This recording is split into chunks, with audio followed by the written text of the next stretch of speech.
Quantitative techniques എന്ന് പറയുന്ന സബ്ജക്റ്റിൽ വരുന്ന ഒന്നാമത്തെ ചാപ്റ്റർ ആണ്. അതുമായിട്ട് ബന്ധപ്പെട്ട ഒരു ഇൻട്രൊഡക്ഷൻ ചാപ്റ്റർ ആണ് ഇന്നത്തെ ക്ലാസ്സിലൂടെ നമ്മൾ ഡിസ്കസ് ചെയ്യുന്നത്. നമ്മുടെ ചാനലിലൂടെ ക്യൂട്ടിയുടെ പാർട്ട് ഇതുവരെ ചെയ്തിട്ടില്ലായിരുന്നു. അപ്പോൾ പല കുട്ടികളും നമ്മളോട് ഈ ഒരു ക്യൂട്ടി എന്ന് പറയുന്ന സബ്ജക്റ്റുമായിട്ട് ബന്ധപ്പെട്ട എല്ലാ കാര്യങ്ങളും ഡിസ്കസ് ചെയ്യാൻ വേണ്ടി ആവശ്യപ്പെട്ടതിനനുസരിച്ചാണ് നമ്മൾ ഈ ഒരു ചാപ്റ്റർ പുതുതായിട്ട് തുടങ്ങുന്നത്. നെക്സ്റ്റ് ഓരോ ചാപ്റ്ററുകളും നമ്മൾ നെക്സ്റ്റ് ക്ലാസ്സുകളിൽ ഡിസ്കസ് ചെയ്യുന്നതായിരിക്കും.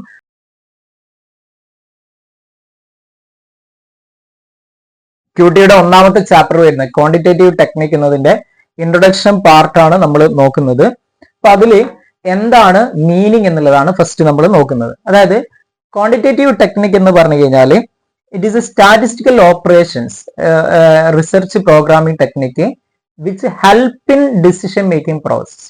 ഇപ്പോൾ നോർമലി നമുക്കറിയാം ഒരു ബിസിനസിനെ സംബന്ധിച്ചിടത്തോളം അവരുടെ പ്രധാനപ്പെട്ട ഒരു ഫംഗ്ഷൻ ആണ് ഡിസിഷൻ മേക്കിംഗ് പ്രോസസ് എന്ന് പറയുന്നത്. അപ്പൊ ഈ ഒരു ഡിസിഷൻ മേക്കിങ്ങിന് ആവശ്യമായിട്ടുള്ള ക്വാണ്ടിറ്റേറ്റീവ് ഇൻഫർമേഷൻ പ്രൊവൈഡ് ചെയ്യുകയാണ് ഈ ക്യൂട്ടിയിലൂടെ നമ്മൾ ചെയ്യുന്നത്. ഓക്കെ, അതായത് quantitative technique are essentially useful helpful for better judgement and intuition to solve complex problem.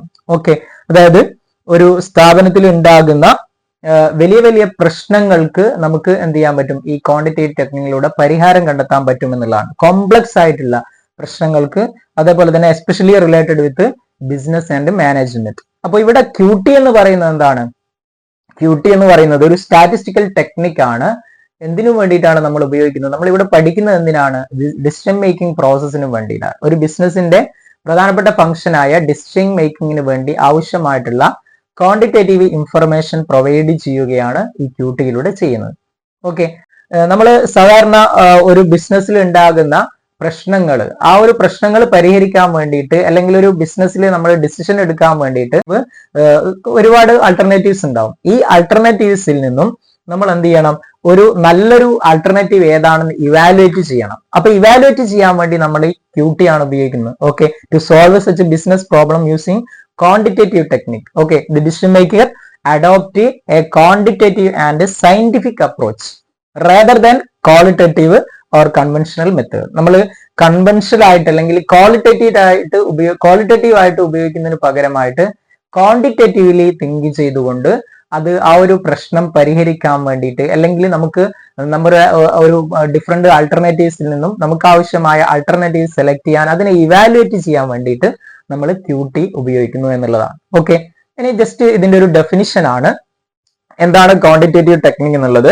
ഇവിടെ quantitative technique may be defined as those techniques which provide the decision maker with a systematic and powerful means of analysis and help based on quantitative data in exploring policies four achieving pre determined goals. നമ്മുടെ pre determined goals achieve ചെയ്യാൻ വേണ്ടിയിട്ട് നമുക്ക് quantitative data ഉപയോഗിച്ചുകൊണ്ട് എന്ത് ചെയ്യുന്നു, നമ്മൾ ഒരു systematic analysis നടത്താൻ വേണ്ടിയിട്ട് നമുക്ക് ഈ ഒരു ക്വാണ്ടിറ്റേറ്റീവ് ടെക്നിക്കിനെ ഉപയോഗിക്കാൻ പറ്റുന്നു എന്നുള്ളതാണ്. ഓക്കെ, അതായത് those technique which provide A decision maker with a systematic and powerful means of analysis. ഒരു സിസ്റ്റമാറ്റിക് ആയിട്ടുള്ള ഒരു പവർഫുൾ മീൻസ് ഓഫ് അനാലിസിസ് ആണ് ഈ ക്യൂട്ടിയിലൂടെ പ്രൊവൈഡ് ചെയ്യുന്നത് എന്നുള്ളതാണ്. ഓക്കെ, ഇനി ഈ ഒരു ക്വാണ്ടിറ്റേറ്റീവ് ടെക്നിക്കിന്റെ ക്ലാസിഫിക്കേഷൻ ആണ് നമ്മൾ നോക്കുന്നത്.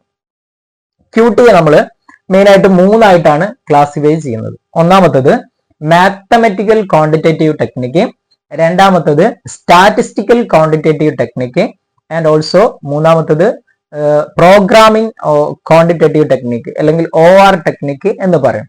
ഓക്കെ, ഇവിടെ മാത്തമെറ്റിക്കൽ ക്വാണ്ടിറ്റേറ്റീവ് ടെക്നിക്കിൽ നമ്മൾ ഉപയോഗിക്കുന്നതാണ് ഏതൊക്കെ? Set theory, then matrix algebra, next determinants, differentiation, integration and differential equation, ഇനി probability including permutation and combination. Okay, ഇതാണ് മാത്തമെറ്റിക്കൽ ടെക്നിക്കിൽ വരുന്നത്. ഇനി നെക്സ്റ്റ് രണ്ടാമത്തെ വരുന്നത് സ്റ്റാറ്റിസ്റ്റിക്കൽ ടെക്നിക്കാണ്. ഈ സ്റ്റാറ്റിസ്റ്റിക്കൽ ടെക്നിക്കിൽ വരുന്നത് ഒക്കെയാണ്, ഇതിൽ വരുന്നത് methods for collecting data, classification and tabulation of collection of data, probability theory and sampling analysis, index number, correlation and regression. ഇതൊക്കെ സ്റ്റാറ്റിസ്റ്റിക്കൽ ടെക്നിക്കിൽ വരുന്നതാണ്. ഇനി നെക്സ്റ്റ് വരുന്നത് ടൈം സീരീസ് അനാലിസിസ് വരും, ഇൻട്രാപൊലേഷൻ ആൻഡ് എക്സ്ട്രാപൊലേഷൻ വരും, സർവേ ടെക്നിക്സ് ആൻഡ് മെത്തഡോളജി വരും, ratio analysis വരും, statistical quality control വരും, analysis of variance വരും, സ്റ്റാറ്റിസ്റ്റിക്കൽ ഇൻഫറൻസ് ആൻഡ് ഇന്റർപ്രിട്ടേഷൻ വരും, തിയറി ഓഫ് ആട്രിബ്യൂട്ട്സ് ഇതൊക്കെ വരുന്നു. ഓക്കെ, ഇനി ഓപ്പറേഷൻ റിസർച്ച് OR ടെക്നിക്ക്, അതായത് നേരത്തെ നമ്മൾ ലാസ്റ്റ് പറഞ്ഞ ടെക്നിക്ക് ഇല്ലേ, അതായത് എന്തായിരുന്നു ലാസ്റ്റ് പറഞ്ഞ ടെക്നിക്ക്, പ്രോഗ്രാമിംഗ് ക്വാണ്ടിറ്റേറ്റീവ് ടെക്നിക്ക്, അതാണ് OR ടെക്നിക്ക് എന്ന് അല്ലെങ്കിൽ പറഞ്ഞത്. അതായത് ഓപ്പറേഷൻ റിസർച്ച് ടെക്നിക്കാണ്. അതിൽ വരുന്ന linear programming including transportation and assignment problem, decision theory, theory of games, okay, അതേപോലെ simulation, Monte Carlo technique, system simulation, അത് അതിൽ വരുന്നതാണ്. ഓക്കെ, ദെൻ വെയിറ്റിംഗ് ലൈന്, അത് queuing theory, inventory planning, integrated production models, network analysis അല്ലെങ്കിൽ PERT, ഇതൊക്കെയാണ് ഇതിൽ മൂന്നാമത്തെ OR ടെക്നിക്കിൽ വരുന്നത്. ഓക്കെ അല്ലെ. ഇനി അതേഴ്സ് ആണ് ചില അതർ ടൈപ്പ് ഓഫ് ക്വാണ്ടിറ്റേറ്റീവ് ടെക്നിക്കിൽ വരുന്ന പാർട്ടുകളാണ് non linear programming, dynamic programming, search theory, integral programming, quadratic programming, parametric programming, theory of replacement etcetera. Okay, ഇത് ജസ്റ്റ് പോയിന്റേഴ്സ് നിങ്ങളൊന്ന് ഓർമ്മിച്ച് നോക്കുക ഏതൊക്കെയാണ് ഇതിൽ വരുന്നത് എന്നുള്ളത്. ഇനി ഇതിൽ role and application of QT in business and industry ആണ്. ഒരു ബിസിനസ്സിലും ഇൻഡസ്ട്രിയിലും QTയുടെ റോൾ എന്താണെന്നുള്ളതാണ് നമ്മൾ നോക്കുന്നത്. ഓക്കെ, ഒരു ബിസിനസ്സിൽ എന്താണ് QTയുടെ റോള്? അതിൽ it provides scientific tool for decision making. നമ്മൾ നോർമലി ഡിസിഷൻ മേക്കിംഗ് എടുക്കാറുണ്ട്, പക്ഷെ ഈ ഡിസിഷൻ മേക്കിങ്ങിന് സയന്റിഫിക് ആയിട്ടുള്ള ടൂള്, ശാസ്ത്രീയമായിട്ടുള്ള ടൂളാണ് ക്വാണ്ടിറ്റേറ്റീവ് ടെക്നിക്ക് പ്രൊവൈഡ് ചെയ്യുന്നത്. ഓക്കെ, നമ്മൾ വെറുതെ അങ്ങ് തീരുമാനം എടുക്കുന്നതിന് പകരം അതൊരു ശാസ്ത്രീയപരമായിട്ട് സയന്റിഫിക്കലി എടുക്കാൻ പറ്റുന്ന ടൂളുകളാണ് ഇവിടെ പ്രൊവൈഡ് ചെയ്യുന്നത്. ഇനി it assist in arriving at the optimal solution. നമുക്ക് ഒപ്റ്റിമൽ സൊല്യൂഷൻ ആണ് കിട്ടേണ്ടത്. അതായത് ആ ഒരു പ്രോബ്ലം സോൾവ് ചെയ്യാൻ ഏറ്റവും കോസ്റ്റ് എഫക്റ്റീവ് ആയിട്ടും അതേപോലെ നമുക്ക് ബെനിഫിറ്റും കിട്ടണം, ആ രൂപത്തിൽ വരുന്നതാണ്. അപ്പൊ അവിടെ ഒരു ഒപ്റ്റിമൽ സൊല്യൂഷനിൽ എത്താൻ വേണ്ടി നമുക്ക് സാധിക്കുന്നു എന്നുള്ളതാണ്. ഇനി മറ്റൊന്ന്, it helps for optimum allocation of resources. Resources are limited ആണ്, റിസോഴ്സസ് ലിമിറ്റഡ് ആണ്. അപ്പൊ നമുക്ക് അതിനെന്ത് ചെയ്യണം? ഒപ്റ്റിമം യൂട്ടിലൈസേഷൻ നടത്തണം. വേസ്റ്റ് പരമാവധി കുറച്ചുകൊണ്ട് ഒപ്റ്റിമം ആയിട്ട് നമുക്ക് യൂട്ടിലൈസേഷൻ നടത്തണം. അതിന് QT ഹെൽപ്പ് ചെയ്യുന്നു എന്നുള്ളതാണ്. ഇനി it helps to find the most suitable situation to purchase or produce the raw material or finished product. Okay, അതായത് റോ മെറ്റീരിയൽ വാങ്ങിക്കേണ്ട സമയം, മോസ്റ്റ് സ്യൂട്ടബിൾ സിറ്റുവേഷൻ ഏതാണ്, അതേപോലെ തന്നെ പ്രൊഡക്ഷൻ നടത്തേണ്ട ഫൈനൽ പ്രൊഡക്റ്റുകൾ ഉണ്ടാക്കേണ്ട മോസ്റ്റ് സ്യൂട്ടബിൾ സിറ്റുവേഷൻ എന്താണെന്നുള്ളത് നമുക്ക് കണ്ടെത്താൻ പറ്റുന്നു എന്നുള്ളതാണ്. Next, provides tool for product and process control to ensure quality. Quality ensure ചെയ്യാൻ വേണ്ടി പ്രൊഡക്റ്റിനും അതേപോലെ പ്രോസസ്സിനും ചില ടൂൾസുകൾ പ്രൊവൈഡ് ചെയ്യുന്നു എന്നുള്ളതാണ് QTയിലൂടെ. ഓക്കെ, ഇതാണ് ഇതിന്റെ റോളുകൾ വരുന്നത്. ഒന്നാമത്തെ നമ്മൾ പറഞ്ഞിട്ടുള്ള റോൾസ് ആണ്. എന്തൊക്കെയാണ് റോൾ എന്നുള്ളത്. ഇനി ഇതിന്റെ അപ്ലിക്കേഷൻ എന്താണെന്നുള്ളതാണ് നമ്മൾ നോക്കുന്നത്. അതിൽ ഒന്നാമതാണ് പ്രൊഡക്ഷൻ ഷെഡ്യൂളിംഗ്. അതായത് പ്രൊഡക്ഷൻ ഷെഡ്യൂളിംഗ് എന്ന് പറഞ്ഞു കഴിഞ്ഞാല് what is the optimum size of the production plant. നമ്മുടെ പ്ലാന്റിന്റെ ഒപ്റ്റിമം സൈസ് എന്താണ്, ഇനി which is the most ideal location of the proposed plant. ആ പ്ലാന്റ് നമ്മൾ എവിടെയാണ്, ഏറ്റവും നമുക്ക് സ്യൂട്ടബിൾ ആയ പ്ലേസ് എവിടെയാണ് എന്നുള്ളത്, ലൊക്കേഷൻ എവിടെയാണ്, how many batches to be produced, എത്ര ബാച്ച് പ്രൊഡ്യൂസ് ചെയ്യണം, how many shift are to be operated, how to utilise the available plant capacity, which product mix is most suitable. ഇത്തരത്തിൽ production scheduling ആണ് ഇതിന്റെ അപ്ലിക്കേഷനിൽ വരുന്ന ഒന്ന്.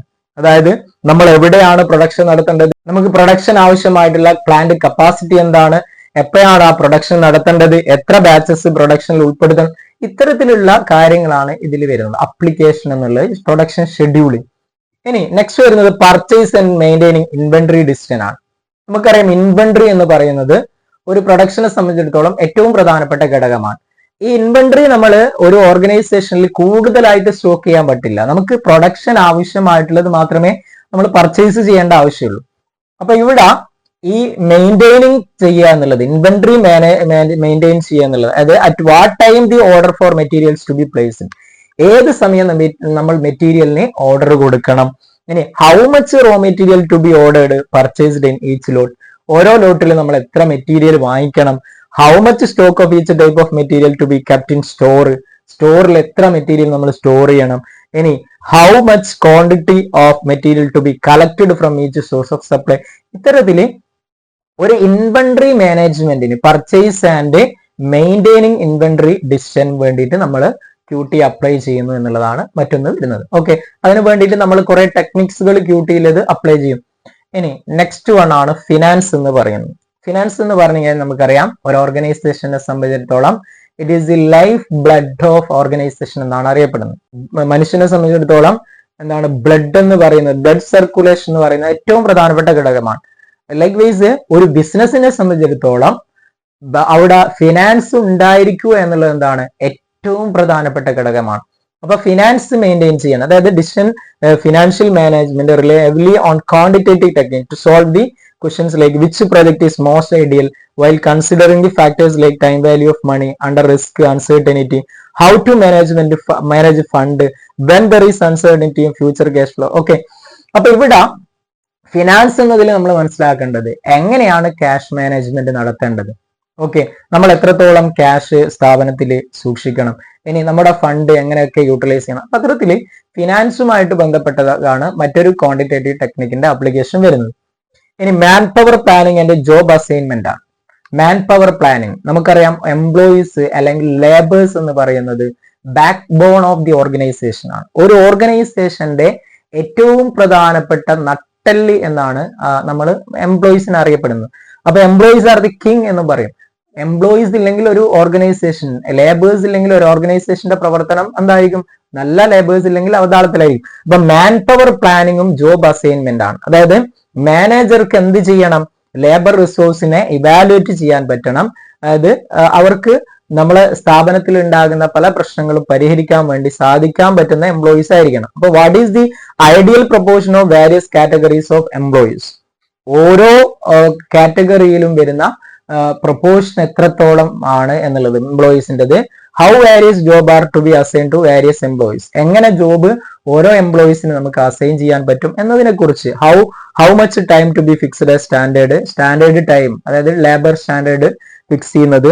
Whether the training is required to increase productivity. ഇത്രയും കാര്യങ്ങളാണ് നമ്മൾ ഇവിടെ എന്ത് ചെയ്യുന്നത്, പഠിക്കുന്നത്. അതായത് QTന്റെ മറ്റൊരു ആപ്ലിക്കേഷൻ ആണ് എന്ത്, man power planning and job assignment എന്ന് പറയും. ഇനി മാർക്കറ്റിംഗ് ആണ്. ഓക്കെ, അതായത് മാർക്കറ്റിംഗ് എന്ന് പറഞ്ഞാൽ നമുക്കറിയാം മാർക്കറ്റിംഗ് എന്നുള്ളത് ഒരുപാട് കാര്യങ്ങൾ ഉൾക്കൊള്ളുന്നതാണ്. അത് പർച്ചേസിങ് ആകാം, അതേപോലെ തന്നെ പാക്കേജിങ് ആകാം, അഡ്വർടൈസിങ് ആകാം, അങ്ങനെ കുറെ കാര്യങ്ങൾ ഉൾപ്പെടുന്നതാണ് മാർക്കറ്റിംഗ് എന്ന് പറയുന്നത്. അപ്പം ക്വാണ്ടിറ്റേറ്റീവ് ടെക്നിക്കിലൂടെ മാർക്കറ്റിംഗ് മാനേജർക്ക് എന്ത് ചെയ്യാൻ പറ്റും, find the solution for the question like what is the optimum amount of advertisement in various types of media. Okay, നമ്മൾ വാരിയസ് ടൈപ്സ് ഓഫ് മീഡിയയിൽ കൊടുക്കേണ്ട അഡ്വർടൈസ്മെന്റ് എത്രത്തോളം ഉണ്ട്. ഇനി അതേപോലെ തന്നെ which is the most ideal market മിക്സിൽ ഏറ്റവും നല്ലൊരു മാർക്കറ്റ് മിക്സ് ഏതാണ് എന്നുള്ളത് നമുക്ക് ഐഡന്റിഫൈ ചെയ്യാൻ പറ്റും. അതേപോലെ which is the most ideal when the competitor change the existing strategy. നമുക്കറിയാം കോമ്പറ്റേറ്റേഴ്സ് എന്ന് പറയുന്നത് ഡേ ടു ഡേ മാറിക്കൊണ്ടിരിക്കുകയാണ്. അപ്പൊ അവരുടെ സ്ട്രാറ്റജി മാറ്റുന്നതിനനുസരിച്ച് നമ്മളും എന്ത് ചെയ്യേണ്ടി വരും, നമ്മുടെ സ്ട്രാറ്റജി മാറ്റേണ്ടതായിട്ട് വരും. അപ്പൊ ഇത്തരം കേസിലൊക്കെ മാർക്കറ്റിംഗ് എന്നുള്ളതിന് നമ്മൾ ക്വാണ്ടിറ്റേറ്റീവ് ടെക്നിക് അപ്ലൈ ചെയ്യുന്നു എന്നുള്ളതാണ് മറ്റൊരു അപ്ലിക്കേഷൻ വരുന്നത്. Okay, then research and development ആണ്. അതായത് ഫ്യൂച്ചറിലേക്ക് ആവശ്യമായ ഡെവലപ്മെന്റ് നടത്താൻ വേണ്ടി how much amount is to be spend in various research activity. നമ്മുടെ ഓർഗനൈസേഷനിൽ റിസർച്ച് ആക്ടിവിറ്റിക്ക് എത്രത്തോളം എമൗണ്ട് നമ്മൾ ചെലവഴിക്കണം. Okay, considering probability of its success and eventual profitability of products. Okay, അതായത് പ്രൊഡക്ട്സിന്റെ പ്രോഫിറ്റബിലിറ്റിയും അതേപോലെ നമ്മുടെ സക്സസ് ഒക്കെ കൺസിഡർ ചെയ്തുകൊണ്ട് സ്ഥാപനത്തിന്റെ റിസർച്ച് ആൻഡ് ഡെവലപ്മെന്റിന് എത്രത്തോളം നമ്മൾ എമൗണ്ട് ഫണ്ട് ചെലവഴിക്കണം എന്നതിനെ കുറിച്ച് നമുക്ക് ഈ ക്വാണ്ടിറ്റേറ്റീവ് ടെക്നിക്കിലൂടെ അറിയാൻ പറ്റും എന്നുള്ളതാണ്.